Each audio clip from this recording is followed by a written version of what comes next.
Asking questions. If you can't ask questions, you can't learn anything new. In your own language, you ask questions all the time when you don't understand something. Or at least you know that you should.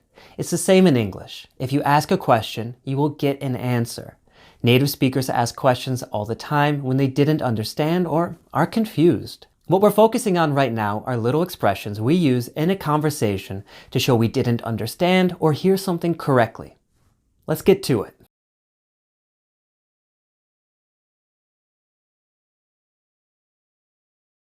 What's that?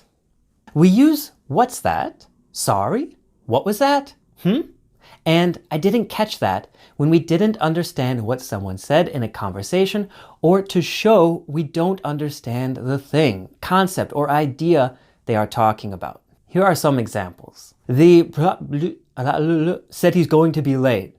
What's that? I said the plumber said he's going to be late. In that example, I couldn't understand one of the words and it confused me. So I asked, what's that?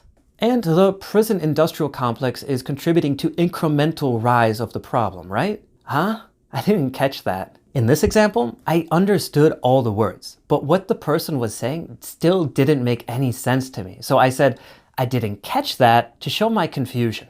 Your total today comes to $50. Sorry? Your total is $45.50. And in this example, I couldn't understand how much I was being charged. So I said, sorry, to show that I didn't hear them properly in a polite way. What? You can also just say what, but I don't recommend it.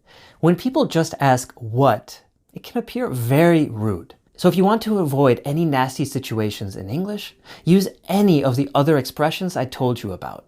What does blank mean? If you hear a specific word that you don't understand or think you might be confused about, use this structure. What plus does, then the word, and then mean. Here are some examples. What does turbulence mean?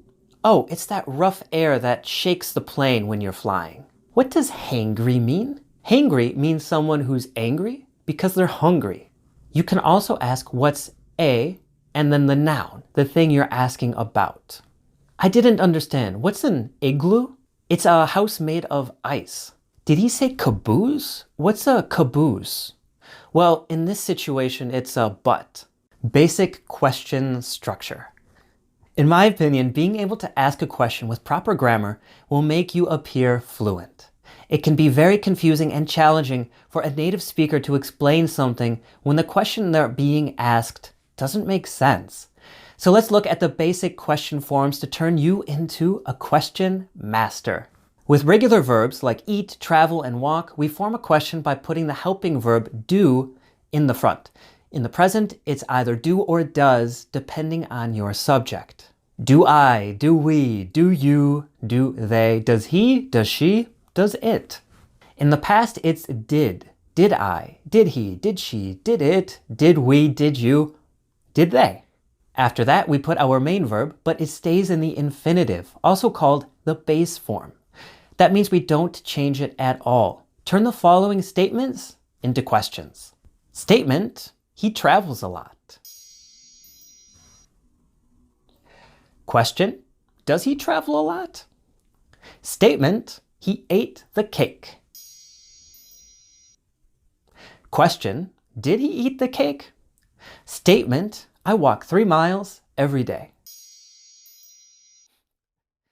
Question, do I walk 3 miles every day? But we don't put a helping verb in front of modal verbs like can, could, will, shall, may, and might.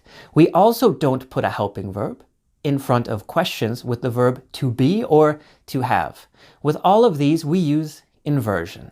Inversion just means that we change the order of the subject and verb in a question. Here are some examples.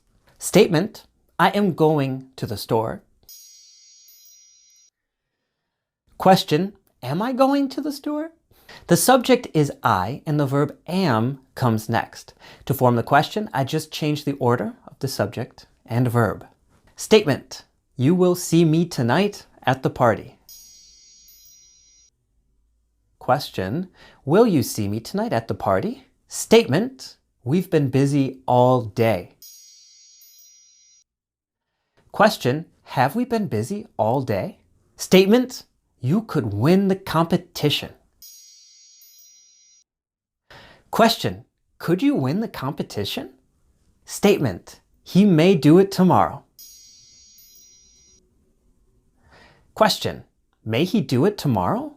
You now have the fundamentals of asking questions in English. Don't be afraid to ask questions. It's a normal process of learning, and native speakers are often confused because they didn't understand or hear someone clearly, just like you. So keep going. You're doing a great job.